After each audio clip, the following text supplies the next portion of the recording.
Hi, everyone, and thank you for joining this Everyone In community call, Strategies to Dismantle Structural Racism in Housing. Closed captions are available. Just click the CC button on the bottom. Please welcome our moderator, LA Times columnist, Erica Smith. Good afternoon, everybody. This is the fourth community conference call from the United Way of Greater Los Angeles' Everyone In campaign, which is focused on building political and public will to end homelessness. That effort is inherently tied to addressing systemic racism and fixing the damage from racial covenants and other discriminatory practices that have marginalized Black and Brown communities for decades. Today, you're going to hear from people closely involved in the housing justice work and others who have dedicated their lives to building an equitable future. Our goal is for this to flow like a panel discussion, harder to do on Zoom for sure, but we'll try. We've received dozens of questions in advance of today's call, so we'll try to answer some of those during the conversation. If you're watching on Zoom, you can ask questions through the Q&A box at the bottom of the screen. We'll try to answer them in real time later or on social media. There are going to be three parts to today's conversation. The first part is where we'll look at the role that systemic racism has played in the housing and homelessness crisis here in LA County. Second, we'll discuss what LA is capable of achieving in terms of equity in the near and long term. That goes for both personal growth and community growth. And third, we'll hear from what advocates are doing right now and what you can do to make more LA more equitable for everybody. For each group of panelists, I'll start with a question, and then we'll move on to a group discussion. So let's get started. The first panel, as I mentioned, is going to be on how we got here as far as our housing and homelessness crisis and the role that systemic racism plays in it. The COVID-19 pandemic has put a spotlight on long-standing institutional failings. These equities came into particular focus with this year's homeless count, which showed that while Black people make up a mere 8% of the county's population, we comprise 34% of those who are homeless. For reference, just so everybody's working from the same vocabulary here, we're defining systemic racism as racism that's embedded as a normal practice in society. We look at it as behind discrimination in the criminal justice and education systems, plus housing and healthcare and unemployment and a number of other institutions. So joining us to help explain how we got here is Becky Dennison, Executive Director of the Venice Community Housing, and Reverend William Smart, President and CEO of the Southern Christian Leadership Conference of Southern California. Now, both of you have been working to end systemic discrimination in housing for a long time. Understanding that our time here is limited, but from your perspective, how do you think we got here to this moment? And I'll let Becky go ahead and start. Thank you, Erica. So this question could literally take weeks, months, even lifetimes to answer and unpack. We're in a state of mass unaffordability and homelessness driven by dozens, if not hundreds, of unjust capitalist and racist policies. So I'm going to try to highlight four of them just to set a framework. And the first is federal housing policy. And I'm just going to give a couple of examples, even though there's a long history. The dismantling of the public housing program, which directly blamed communities of color for its perceived failure, is one of the biggest contributors to the housing crisis and its disparate impacts on Black and Brown communities. Hundreds of billions of dollars were slashed from housing and other safety net programs in the 80s and never restored. But housing subsidies weren't eliminated. They were replaced at vastly lower funding levels by market-based solutions such as Section 8, which rely on a discriminatory for-profit rental market. And the large majority of housing subsidies shifted primarily to middle and upper income homeowners who were predominantly white due to a long history of racism in the homeownership market, but also in federal homeownership policies. And more recently, Black and Brown families and communities who were able to access that homeownership model were targeted for predatory loans and then lost their homes as the federal government bailed out banks and corporations bought out those properties lost, stripping communities of color of their assets and forcibly displacing people. So these are just examples of how structural racism in federal housing policy that are largely explicit and intentional drive the outcomes that we see today. Second driver is mass incarceration in the police state. And among the biggest criminalization efforts of recent note was the so-called drug war, which intentionally, again, targeted Black and Brown communities and most disparately targeted Black people. Additionally, and also very severe here in Los Angeles, politicians, police, and the courts have criminalized the daily lives of those experiencing homelessness who are disproportionately Black. These criminalization and incarceration policies are deeply intertwined with systemic racism in housing, primarily because people with criminal convictions of all kinds are subject to legal state-sanctioned discrimination in access to housing. Multiple policies and practices that are promoted, even minor or non-criminal offenses, wipe away people's human right to housing. And California and Los Angeles lead the nation in incarceration and the criminalization of homelessness and poverty. Another big factor, again, here in Los Angeles is the gentrification of Black and brown communities. The commodification of housing, the political support for wealthy and white people and institutions that are eliminating historic neighborhoods through development that excludes and forcibly displaces people has been far too common across our city and our region. Again, not accidental. It is a planned and broadly supported model of redevelopment that depends on the mass displacement of original communities for its success. And then I just want to note, I think a fourth factor it has to do with us, housing and homelessness organizations. There has at times been direct complicity and collaboration with the systems I just described, but for most there has been silence or disengagement. And so we have to demand more of ourselves, make bigger and bolder asks, support bold organizers and housing justice campaigns, and speak up and out against racial injustice every day. Thank you. What about you, Reverend Smart? Well, based on what Becky has said, it's been 400 and plus years of white supremacy that has brought us to this place. When we first, not only of African Americans, but the way Native Americans were treated with land, and then when we promised 40 acres and a mule that we never got, and the ongoing servitude that has been a part of us, Jim Crow racism. And what it did, it affected, and the policies of America inhibited us from obtaining land. And as the Pew Foundation has said, that it's the land that creates wealth. African Americans don't have the wealth. When you look at our wealth right now, the Pew Foundation has said that for every $110,000 worth of wealth for a white family, a Black family has now, believe it or not, in this day and time, $3,000 worth of wealth. All of that, you know, that's pathetic, and that has caused the policies that Becky has talked about, and that's ingruent in those is racism, and that has just brought us to this place. We're unable to get good jobs, unable to have sustainable food, unable to have land, unable to get housing. All of that has brought us to this situation where we're disproportionately homeless in America, and right here in our city of Los Angeles. And when you think of Skid Row and what's going on in Skid Row, the Skid Row is 60% African American. Why? You know, lack of opportunities, you know, lack of education. All of that have been issues that has been caused by white supremacy.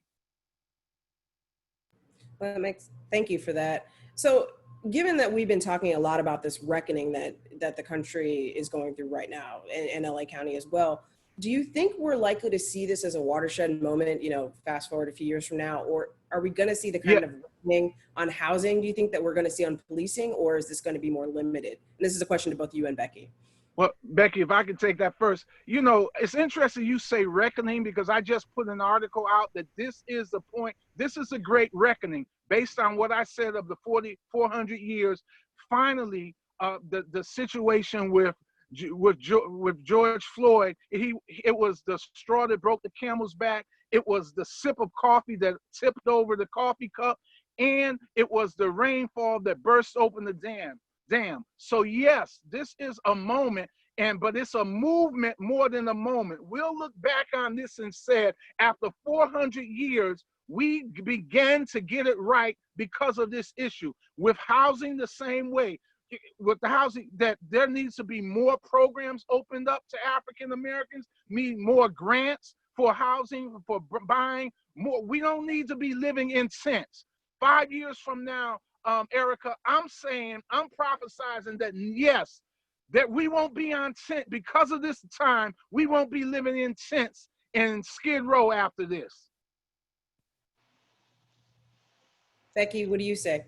Well, it's hard to add to that, but I will definitely say yes, because of the things that were just said, right? This is a long movement, and we only get moments like this in key places in movements, and so that is the time to capitalize, and it is on us, and people are doing that and activating themselves to make sure we capitalize on this particular unique moment. And I think for me, I don't want to too much disentwine the housing and policing efforts, right? Because they are so interlinked, and those movements have been really interlinked, and it pushes us to act faster and more bold on housing issues at this time, while really supporting the efforts to defund the police. And defunding the police means refunding our communities and what is at the heart of our communities, and how do we build that solidarity across movements that have sometimes been separated but are ultimately completely intertwined and interlinked with this effort for human rights and ending and confronting racism.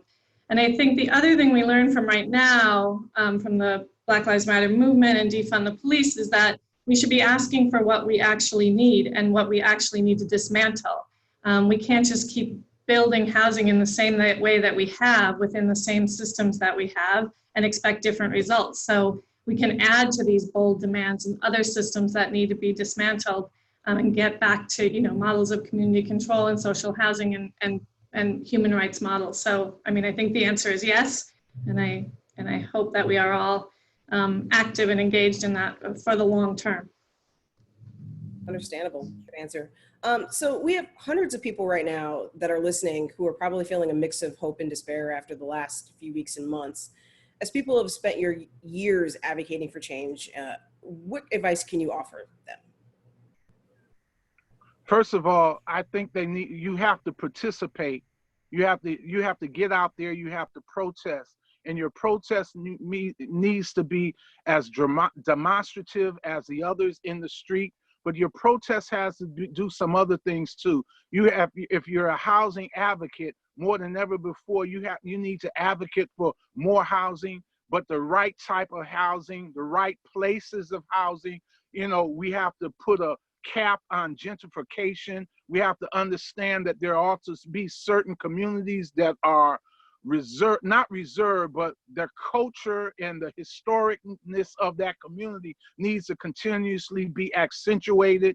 We need to look at new ways of even living together after this. And so, yes, but you cannot do it on the sidelines. You have to get involved in this game, because right now there's so much transformation that is taking place, and so much transformation that needs to take place. We need people on this who are watching to participate in that. More than give your resources, and I'm just not talking about money. I'm talking about your sense of values to the country and to the city right now, and also your energy, your time, and your thought processes. You have to get with a good community organization. LA Can, Black Lives Matter, SCLC. Get involved in the revolution that's taking place, because everybody needs to be involved. And Erica, if I could say one other thing, when we talk about this, many of us talk about this as an uprising, and it's after the uprising that we have to have some great things in place. In 1965 and 1992, 98% of the people involved in those uprisings were African Americans. This uprising, 70% of those are involved are non-African American. That shows us that where our evolution has gone to, and what people are now sensing a need for change. Becky, can you follow that? Yeah, I mean, I think I want to follow Becky just on that last. I'm happy to follow. I think the point I would add is just the end of what Reverend Smart said, which is there is this emerging group of white allies, many of whom are new to the movement. And I want to speak to white allyship, and particularly folks who are new, that there is incredible energy and inspiration in this particular moment, but this is a very long fight. We're going to see some unprecedented wins now, but we need people to commit to this for the long term, for our lifetimes, to continue to do the work, to be strong white allies, and to follow leadership of color and Black leadership in this particular moment, We can't just show up now when everyone else is. We have to show up every single day and really stand true to the principle that without justice for all of us, there is justice for none of us. And so it is on us to make that a reality. And I just want to remind everyone, I know people know it, but the energy can wane, and the energy can't wane, and particularly among white allies that are coming out now. Well, this is great. Is there anything either one of you wanted to add to this? I mean, I think, Becky, what you were talking about, that intersection between housing and policing, I think that people don't always understand how that connects. Can you explain a little bit more about that connection? Can you expand on that a little? Yeah, most definitely. I think in my work, the intertwine has really been around gentrification and the forced displacement and mass displacement of people. That doesn't just happen out of folks' homes, but it happens out of our streets and sidewalks, and it impacts folks' homes when police are used, to create this level of social order, to police public space, to police the daily lives of people, and then therefore those folks cannot find housing and stability again. In some cases, for a lifetime, until we undo some of these again, legal discrimination in the housing policy. And so the way that space is controlled and access is controlled starts with policing, whether it's policing on the street or policing and criminalization and characterization and demonization of people. And I think that, many of us across the board have seen that interlinked, but there haven't been enough people, I think, speaking out on the two issues together. Minus a handful of people on this panel and other folks. And I think that's where we really need to see that now is the time that defund the police is key to the human rights to housing. Got it. And last question for both of you really quickly. So as we move forward and we look back at the past and look forward to the future, kind of what's different about this movement that you think that's different than the past? Reverend Smart, you mentioned the racial dynamics of the protesters that are out there. Is it beyond that? Is the policies that are being changed? What are the key things to both of you that you think are so different this time around? Again, like in the 60s, there were young people leading the movement. And again, we have young people, it's a younger generation that's fed up. But unlike in the 60s and the founding of my organization, the thing that makes this more exciting is that it's just not involved in one genre, the church. It's involved, it's all encompassing. And so that's what really is making this significant and exciting. And the reason why, and I'm glad Becky said this, the reason why it has to continue and it's just not a moment, but this is a movement, is because they're young enough where they're going to be in this a while. And those of us who are of age that have been a long time, we'll be off the scene, but this young generation will still be fighting, and they're going to fight until they get the victories that they're searching for. Becky? Yeah, I think that is key, which is things that might have been seen as wins prior are not going to be seen as wins in this particular environment, right? And so on the policy side, on the politician side, we've changed the rhetoric, but not the outcomes. And if we had potentially seen, $150 million cut in LHPD's budget last year, it might have been declared a huge victory. And right now, people aren't going to accept those incremental change and moderate reforms as victories, right? People are ready to fight for bigger issues. And I'm not saying people weren't ready to do that before, there have been, but a much larger group of people, a much larger group of organizations is saying reform is not enough. Massive institutional change is what we need. Well, great. Well, thank you both for your insight, and I appreciate that. We're going to move on to our second panel discussion now, and this one's on equity, growth, and community. And this one, as the previous panelists mentioned, the nation is clearly at a pivotal moment in history. As some institutions begin to crumble under calls like defund the police and get pressures to change, there are many questions about what will rise in their place. So for this part of the discussion, we'll explore the calls to reimagine our community. Joining us to talk about this is Dr. Manuel Pastor, who is a sociologist and the director of the Program for Environment and Regional Equity at USC, and also Reverend Zach Hoover, who's the executive director of LA Voice, and Yvonne Figueroa, who's an organizer with LA Voice. And if you don't know what LA Voice is, it is a multiracial, multi-faith community organization that trains people to work together to transform our community, our county, into one that reflects the dignity of all people. Manuel, you wrote the book on this topic, so let's start with you. There have been several moments like this in our history where millions of people or hundreds of thousands of people have come together to demand change. What can we learn from the past? So let me say that one of my favorite quotes in the last month or so has been this quote that there are some decades when nothing happens, and then there are some weeks when decades happen. And I think we've been through some of those weeks in which decades have happened. I think what's missing in that quote is that often those weeks themselves are years and decades in the making. Black Lives Matter has been organizing on these issues for 7 years, LA Can for an even longer period of time. And I think it's important to understand that the murder of George Floyd and the spark against anti-Black racism that it set off was actually also in the context of the COVID crisis, in which COVID, a disease, had revealed our fundamental illness as a society. The precarity of employment, the racial gap in terms of assets and the ability of people to survive a crisis, the uncertain legal status of so many of our brothers and sisters here in Los Angeles County, where 18% of the county is either themselves undocumented or living with an undocumented family member. So that had revealed so much about racism and economic inequality.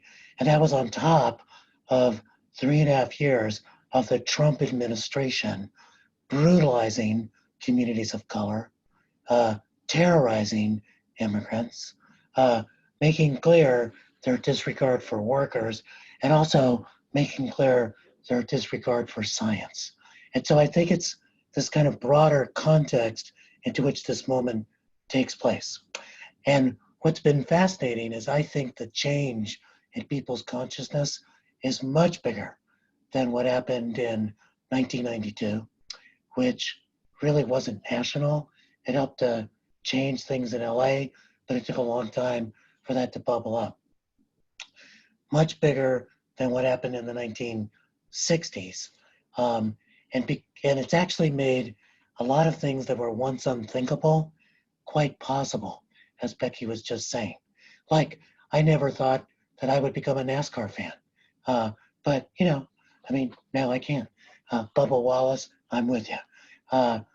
But more than that, I mean, imagine, would you have predicted a month ago that we would put on the ballot the elimination of affirmative action, and that political people would be thinking, you know what, I think that's a winner. I think that's going to help attract people we need to the polls to be able to have a progressive victory. Would you have thought that the slogan defund the police would not be used against us, but would become a widespread accepted idea that we need to reduce what we're spending on police and increase what we're spending on safety in terms of school counselors and mental health and everything else we need to do to make sure that things move forward? Would you have thought that things like universal basic income would not be looked at as a subsidy to the poor, but rather a security net that we all need? Would you have thought that the idea of eliminating or eviction as a tool against the poor would become instead something that people would think, yeah, we actually do need that, both in this emergency and every day? So what I would rephrase, Erica, about your question is not what do we learn from the past, but what do we need to learn from the future? What kind of visions of what's possible do we need to put out there, and how do we need to work? Obviously learning from our history, but actually learning from a future that might be possible. Thanks for that. This next question is for Zach. I mean, given what was just said in talking about this larger and longer arc of racial equity and justice, do you think the current conversation we're having is actually reflecting the needs of society, or all of the needs of society, I should say? Well, it's a big question for which I can only maybe take responsibility for answering a small part. I think, like, as a white person who is paying special attention to the minority white part of our organization, what I see that's different than some of what Dr. King decried, which was white liberals, you know, sort of saying, well, let's slow it down. I don't know. I mean, it's not that that's not happening, but what I'm seeing in this moment is folks in some of our white congregations stepping up and lovingly challenging other members of their congregation and saying to them, of course you have a problem with the phrase defund. Do you understand why? And there's a depth of conversation happening that I have not experienced I've only been organizing for 14 years, right? But in the 14 years that I've been organizing, I've not seen that kind of internal conversation and challenge happening on its own without provocation from an organizer in the way that it's happening now.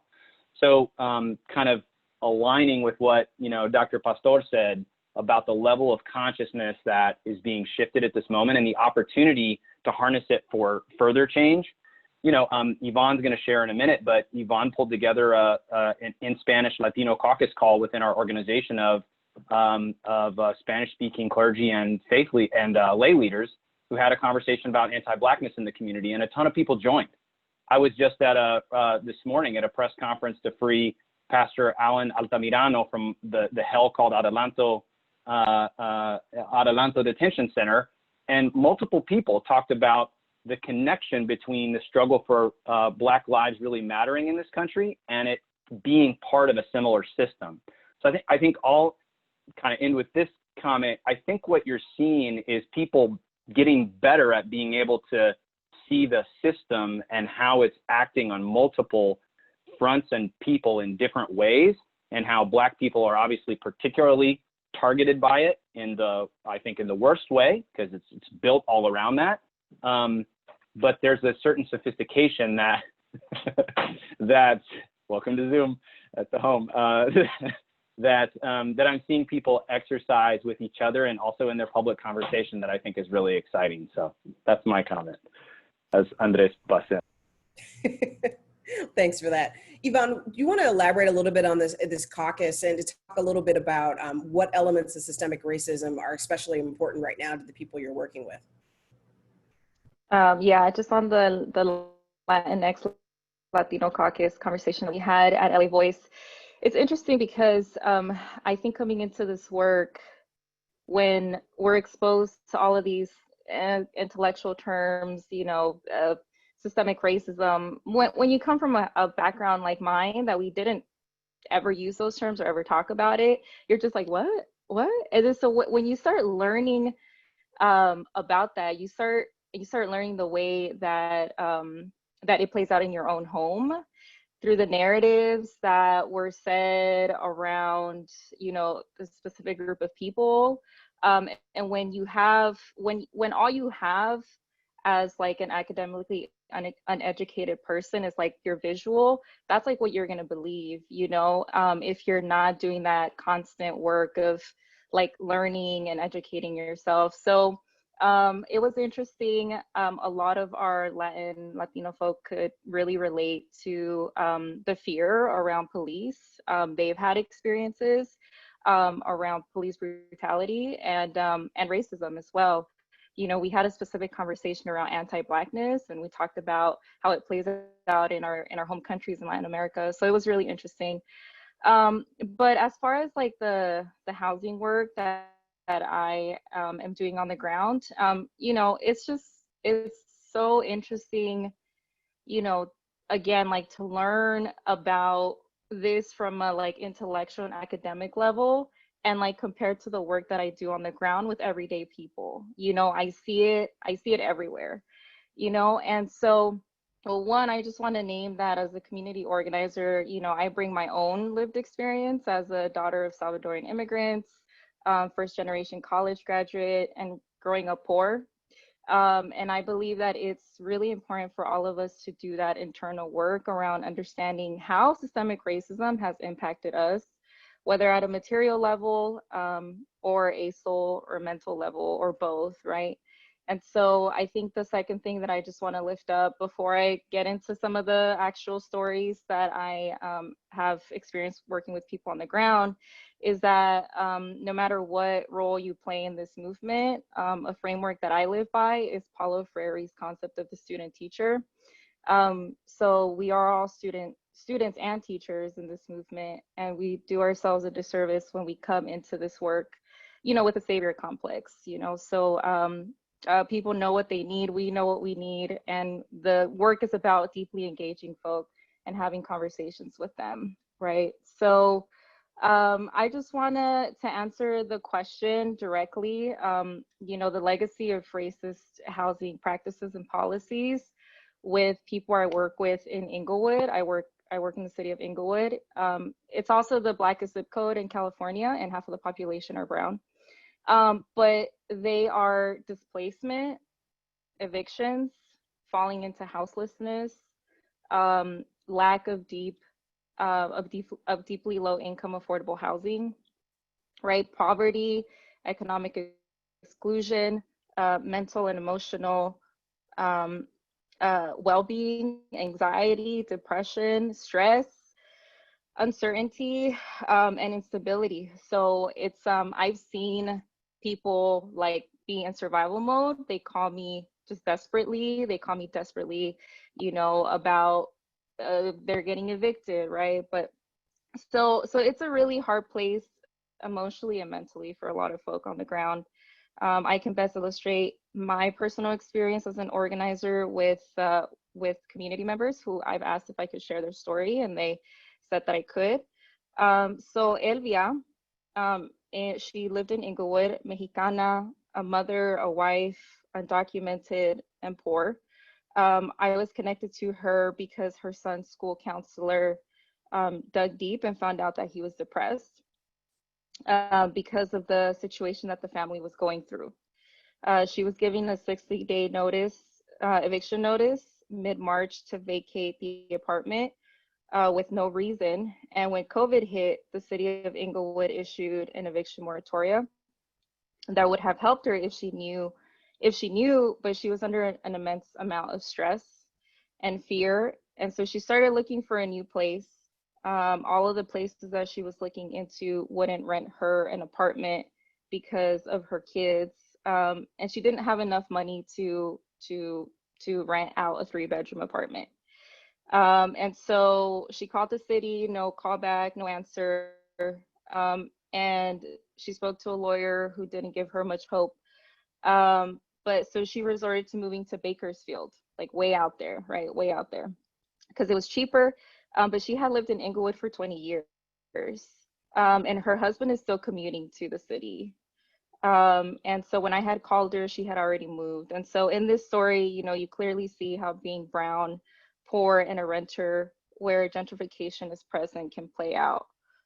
So, I mean, so some of the questions that I go through, you know, as an organizer is like, you know, are some of the thoughts. I'm just like, okay, so now the father will have less time to spend with the kids because of the commute. What impact will this have on the children? Will the son internalize the experience of seeing his mom so depressed? Is Elvia blaming herself for not having enough money? You know, and so all of those things play a role in this. And I have a lot more stories, you know, but that's just one of the key ones, one of the more recent ones. Thanks for that. That's powerful stuff. I wanted to switch gears just a little bit, and this one's for Manuel. I wanted to talk about the November election, and for those of you who don't know, that the Schools and Communities First initiative is qualified for the ballot. And again, that would be the initiative that, if approved, would increase taxes on commercial but not residential properties, amending Prop 13. How does this affect what's happening with racial equity? It sounds on the surface like it's very disconnected, but I think you have some thoughts about how those things work together.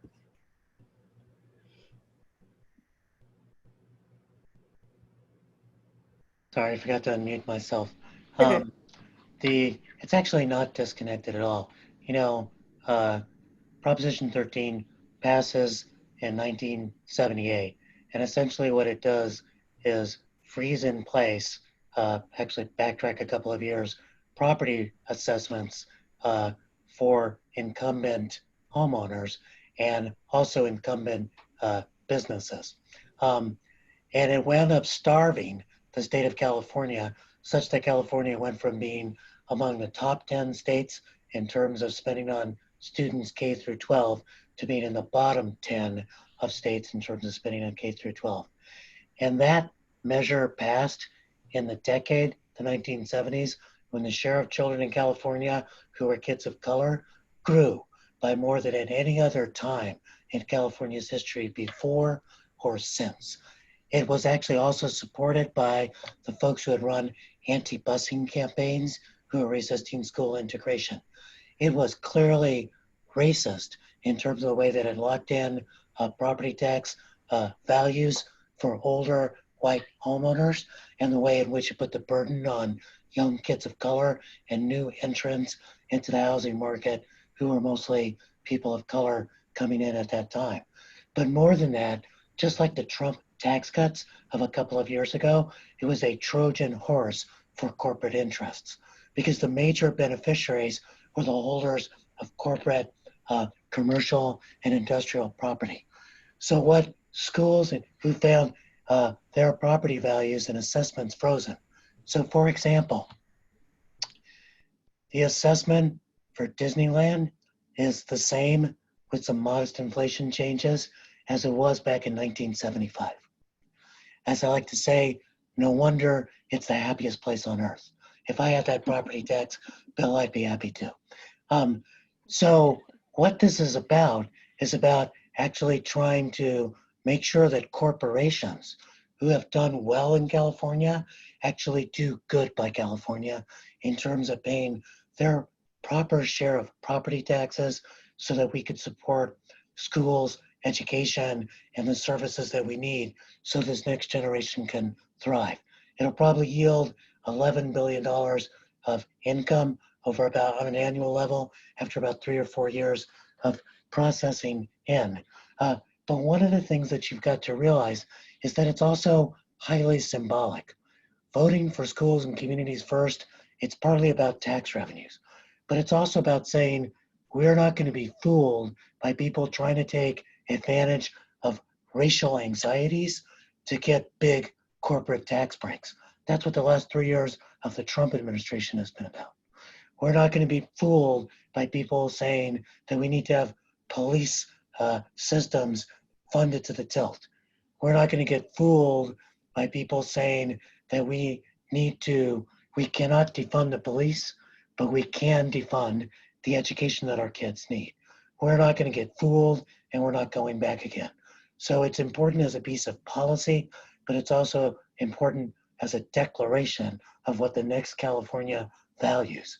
What can we learn from the future? And one follow-up question to that, given the economy and the budget picture for the state of California and also LA County and the city, how important is that additional funding to kind of undoing some of these systemic or structural racist issues, particularly in education? Well, one of the things I think it's important to realize is that you can talk about what we need to do this year, but this is something that's been wrong for a very long time. You know, it's like the idea of changing policing. It's not just because George Floyd got murdered. It's because policing has been broken for a very long period of time. Delivering assistance to our undocumented brothers and sisters in this moment of deep need from COVID, it's not just because they need it right now. It's because they've been subject to a reign of terror around deportation and a reign of economic disenfranchisement that's been there for a very long period of time. So fixing this problem in Prop 13, where corporate corporate holders of commercial and industrial property have been able to get away without seeing their property tax values go up to the market values that they know that need to be there. It's about fixing a long-term problem. It's also going to yield a little bit of income in the short run that can help us avoid some of these taxes. So that's some of these cuts in education spending. So that's really clear. But frankly, the state is going to need to do more. It's going to need to consider an additional millionaire's tax. It's going to need to consider things like a wealth tax in the form of making sure that capital gains that are being realized now actually get taxed right now. And so we have the revenue right now. So there's a bunch of short-term needs we're going to need to get met. But schools and communities first, Erica, it's, when I was cracked up when Zachary said I haven't been organizing that long, 14 years. I haven't been organizing that long, just 40 or 45. But when I graduated college in 1978, it was the year that Proposition 13 passed. And I was asked to give the college speech. And frankly, what I should have done is thank my immigrant parents who worked so damn hard to make sure that I could, do well in school. And Mom and Dad, they're gone now. I'm sorry I didn't do that. Instead, I got up and spoke about how Prop 13 was a declaration of generational warfare against the coming generation of kids of color, and that it would shipwreck the state and really derail us from the greatness of California. This is a generational struggle. Schools and Communities First is saying we are turning our past on the kind of racist California that gave us Prop 13 in the first place, and then gave us Prop 187, and then eliminated affirmative action, and then eliminated bilingual education, and then over-incarcerated Black and brown young people. And it's a declaration that we are not going back, and we are going forward. It is as important as the demonstrations that are taking place on the streets right now. Thank you for that. I wanted to put the next question to Dr. Hoover Reverend Hoover and Yvonne. Speaking of general policies, it seems like your organization and others have spent a lot of time fighting against the Trump administration on policies, particularly on immigration. Do you see some of these other types of policies and institutions kind of changing anytime soon? And if so, in what way? Yvonne, do you want to share first? Would you like me to share first? Up to you. Yeah, you can go. I can follow. Okay. Well, I also want to say it's a declaration. I wear my belong shirt on purpose. I think it's a declaration of belonging as well, that we actually want to live in a state where we all belong to each other. That, and if that's not real in our policies and our budgets, then we're just saying nice words. So we try to operate at both local city levels. Yvonne organizes in Inglewood. There was a mass demonstration in Baldwin Park the other night because they have decided in their infinite wisdom to spend over 60% of the budget on police this year with raises. And also at the LA County level on the supervisor and sheriff level and at the state level. And then obviously we're part of this national network. We can't do it all well. So we try to pick our battles and pick our efforts where we're most helpful. I think to me the possibility of having a conversation about how our budgets do or don't reflect what we really want for our people is like the big one, because that's our money. It's about whose money. It's about who's all contributing to it, and if they're contributing equitably, which is schools and communities first, for example. It's about, well, if you're spending 52% of your city budget, LA City, on LAPD, and only $1 million are going for rent relief right now, obviously the problem is going to get worse. I mean, just do the math. It's not going to help that many people. We gave away $50,000 in like 30 seconds. I think the opportunity to push every single level of government to get serious about their budgetary decisions and to show them that they really are out of step. You asked earlier, you used the language of watershed, Erica, and I think I agree with Pastor Smart. I think a lot of politicians don't get it, that this is a moment where there's going to be a before and after for you. Like you're either reading what's actually happening right now and leaning into it, or you're not. And if you're not, people are going to look back in a couple of years, just like we do on Occupy, and we say, God, they were really out of step. And a lot of those folks are not around. So I think there's an opportunity on that front for those who have the right tax vehicles to do that kind of work. And at the county level, where so much of the important services that are provided for people experiencing homelessness, where we could be doing more for renters, which touches many more people than the city of Los Angeles, which draws down federal dollars and state dollars. I mean, our sheriff's budget is $3.5 billion, and we just had to fight to like re-up $300 million for a housing program. So, you know, I think we just got to keep getting in these fights, and there's room for everybody to bring their expertise and their experience to the table of their particular piece of pain and hope and vision, as Manuel said, of what we actually want to see and what we want to live into. Yeah, I just want to add that like a key like part of my role as an organizer is to be developing relationships with the people that are most impacted by all of this stuff. Like people, there's just no way that you can do this policy work without grounding it in the stories of the people closest to the pain and the suffering, you know.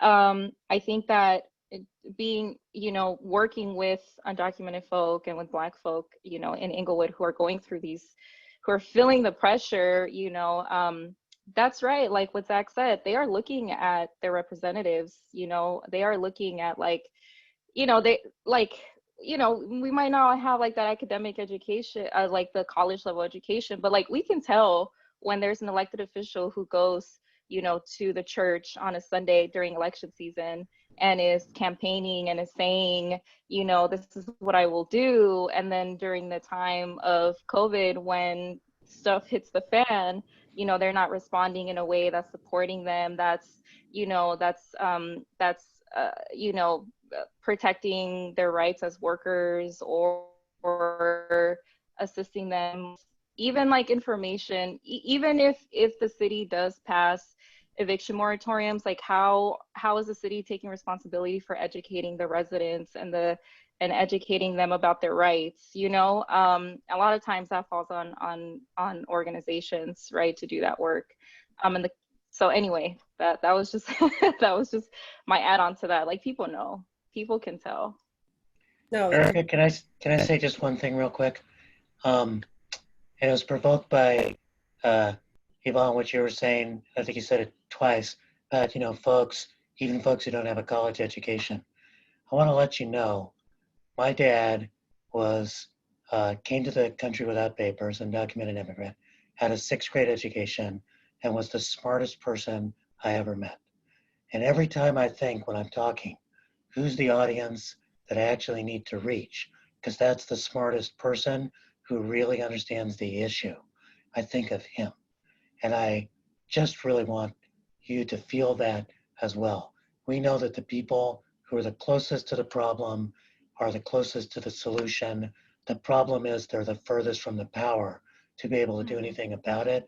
And I honor you organizers who are building the community power so that the wisdom of the community can be matched with whatever expertise the academics can bring. And it's pretty modest, but we can bring it and we can be part of the alliance. And just to follow up on that, you know, kind of building on, you know, what Zachary and Yvonne have said, what can people do to kind of help change the structure and reimagine the future? This could be to all three of you, but I particularly want to hear from Dr. Pastor. Yvonne first. I mean, I would say it's honestly it's a journey for folk to get involved, especially when they've been marginalized for so long.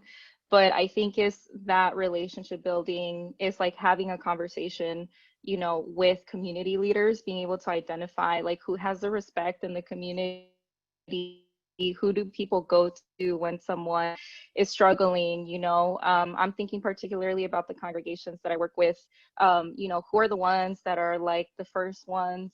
They might not have a lot of money themselves, but they're like the first ones collecting funds for folk that, you know, are struggling even more. So like, who are those community leaders? How are community organizations building relationships with those folk? And then bringing them into the process, you know, having them build relationships with their elected officials, you know, building teams where they can talk to the other church members about what they're seeing, what they're feeling, and really inviting them into civic engagement, voter engagement, activism, and building power in their communities. And being able to actually just go through the process is very empowering, and it's a long process sometimes, but it's very empowering. Zach? Thanks. I think some of what I heard in what Yvonne shared was your story, your people, and then exercising your power. So getting clear, just each of us that's on this, all the folks who are joining the 300 and 400 participants, whatever it is, getting clear about where we're situated in our story, who's the team of people we're journeying with. Yvonne said team, build teams. It's like, who's the folks that I just talked to about this on the regular basis and that I'm walking with and I'm trying to do the work with? And then just looking for ways to exercise your power. And that could be as simple as I'm going to make a phone call once a week to my state assembly member and tell them every week, hey, I'm still suffering from the crisis of the rental crisis, as you call it. It's happening to my family, and here's what I need you to do about it. And there's no shortage of people for you to call, for you to show up on the streets with, for you to show up. Right now we can't show up at their offices in the same way, but that won't last forever. And as Pastor Smart said, there's great community organizations all across this county that you can hook up with. There's really one for everybody, and you can build your own if there's not. That's the amazing thing about organizing. You can create it. I like the references to Pastor Smart. Sometimes people call me Pastor Manuel by accident. So I'll just say two things. One is, for those of us who have some positions, learn to cede the stage. Learn to use that stage as a way for someone else to talk and for us to listen.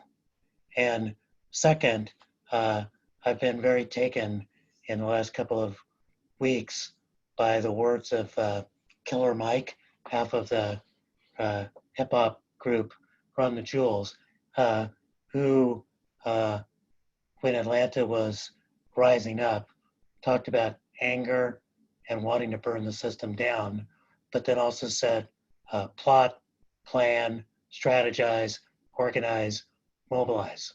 Plot, have a vision, plan, do the research, strategize, figure out what the key issue is, organize, do the one-on-ones that Yvonne and Zach and others are talking about, and mobilize, put people out into the streets to actually make something happen. That just seems like a 5-point recipe for change. Well, thank you all for your great insight, and I appreciate that. We're going to quickly move on to our third panel, or actually part of our conversation today. And this one's, we're going to actually talk about some questions that we've gotten from people who are watching.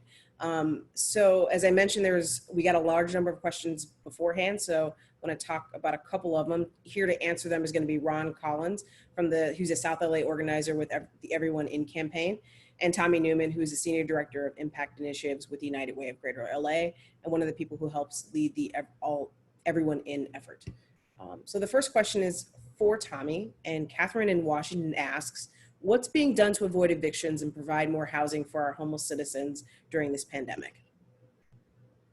I appreciate the question, and I appreciate the time today. I think this has been a really powerful conversation. Thank you, Dr. Pastor. We appreciate it. I think we have a lot of work to do, and there's a lot of ways that people can get involved in a moment like this. And so whether that's what Ron's going to share in a little bit about being able to lift up and support the movement for Black Lives, whether that's through the Healthy LA coalition that we are proud to be a part of, or whether that's through our Everyone In campaign, there are a lot of ways to get involved, even despite the fact that we have a pandemic, and we have to be very careful about how we engage. In the context of the hundreds of thousands of renters who are incredibly vulnerable in this moment, we know that there are a whole lot of folks who have some level of protection, not necessarily because of the ordinances passed locally, which in practice aren't great, but literally because the civil courts are closed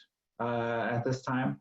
And there's a real risk, and it was actually just debated a couple of weeks ago, that level of protection, saying the courts will not be hearing these unlawful detainer cases, will come to an end.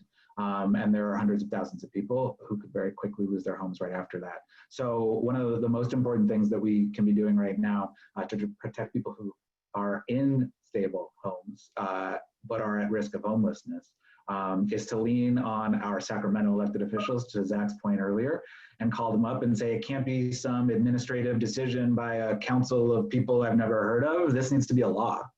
This needs to be a policy of the state of California, that people cannot be kicked out of their homes in this moment.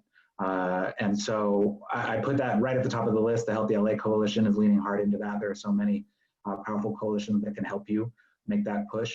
But it's tenuous. It's tenuous in every way. It's tenuous in the costs of rent, the unbelievable cost burden that people living in LA County bear on a daily basis. They did before this pandemic, and they continue to now.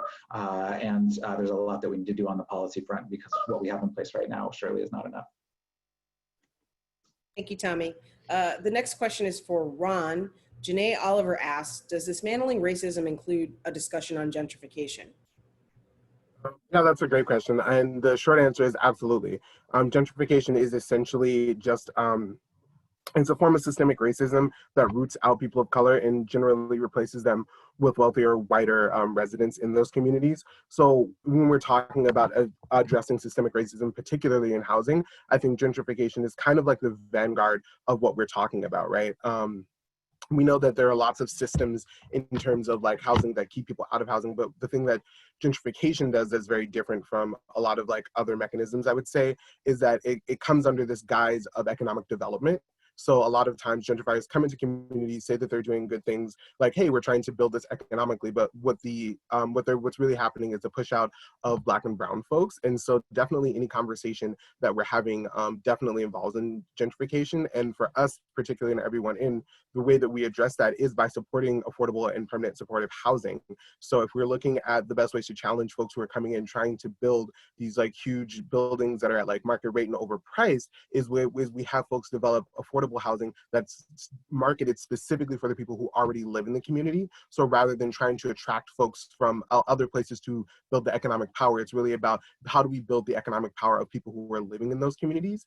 And so, yeah, exactly. So I feel like addressing gentrification is pretty central to addressing how we deal with systemic racism inside of housing. That's great. Thank you. I appreciate that. So let's see. This is also for you, Ron. A lot of the questions submitted today focus on how people can make change happen as the pandemic continues. What are some of those ways that people can do that?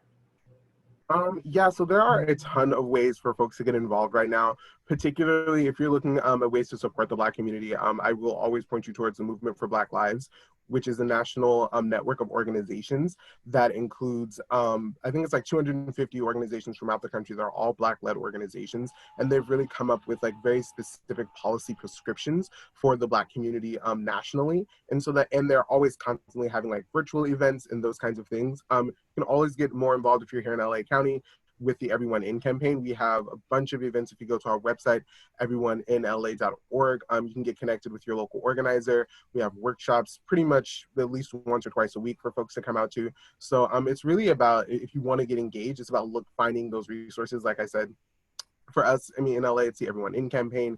And for nationally, I would say like the Movement for Black Lives, we also have the Everyone In campaign is having their Stories from the Frontline event coming up on June 30th for South Los Angeles. So if you're just interested in getting more information about how to get involved and like what work is going on, those are great ways for you to plug in and do that. Great. And Tommy, can you elaborate a little bit about that and specifically how the United Way is moving forward and how people can further plug into the efforts, and not just, you know, in person, but as cases of coronavirus continue to spike, how they can also do so in other ways? Yeah, I appreciate that. And I know we're just about at time, so I'll be brief and then we can wrap it up. I want to start by really appreciating everybody who made the time, the participants on the panel. I think this was a really powerful conversation for the hundreds of people out there on Zoom, Facebook, YouTube, and other places. We appreciate you making the time. You know, one of the notes I just want to start with when we talk about where United Way goes is I can't think of an organization that is perceived to be much more white normative than United Way is, and so I want to sort of call out and acknowledge that we have fallen well short in naming and using our relationships, power, and resources to address and end racial inequality, to advocate for racial justice. It's a commitment that I make as one of the folks who helps lead this campaign, to listen, to learn, to support, and to do better.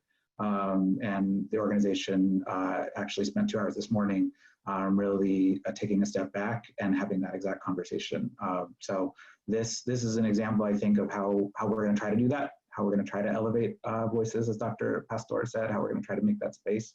And I'm committed, and I know we are all committed to doing that. Going forward, we're going to keep doing this. This is, as Becky said, something we're going to need to work on for the rest of each of our lives. And that while, yes, this is a moment, it is in the arc of a movement, and it's on all of us to keep that moving forward. And so we're going to do everything we can on that front.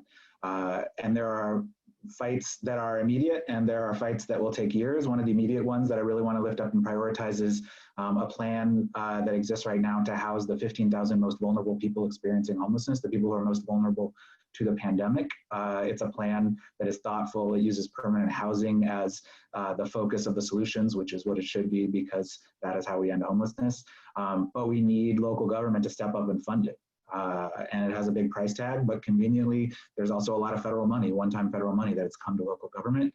And there's a real question as to whether or not the city and the county will step up and fund this 15,000 person plan. So I invite you to join our campaign. We're proud to partner with LA Voice quite often on these fights, and help us right now make sure that the 15,000 people who are incredibly vulnerable to this pandemic come indoors, stay indoors.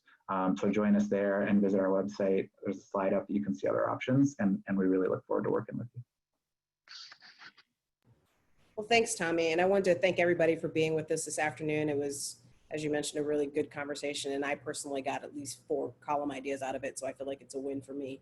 But I also want to remind folks, everybody in the who's registered for the Everyone In campaign, they're going to be following up with you with resources and email. Also, we're going to be answering questions on social media over the next week. So if you didn't hear your question get answered today, you might get an answer in the next few days. So thanks again for everybody for watching. And until then, be well.